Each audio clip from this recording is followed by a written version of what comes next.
E-bike, bawal na sa national road. Ayan, ayan sa ating vlogger, papalo niyan kay vlogger, face mask. One face mask, ayan. Tapos yun, kaya naharang si Sir kasi nga wearing slipper. Naka-short po yan, naka-short, ayan. Kaya po hinarang. Ganun din po yung mga yun. Kaya po sila hinaharang mga naka-short. Naka-short, naka-chinelas. Ayan po.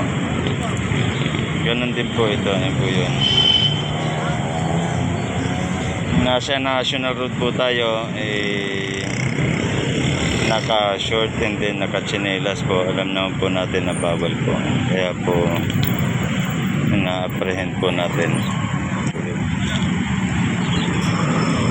Sir, anong kaso niyan, sir? Ha? Anong kaso niyan? Walang lisensya, sir? Natuloy ko eh.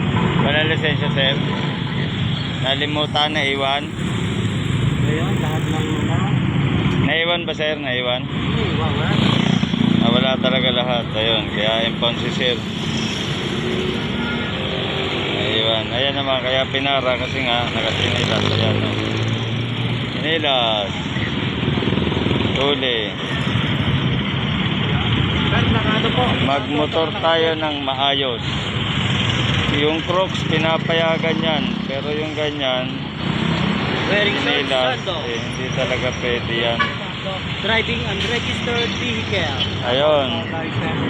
Driving without license. Okay, package din. Plus impound. Ayan, impound ni sir. Impound. Ayo, operation.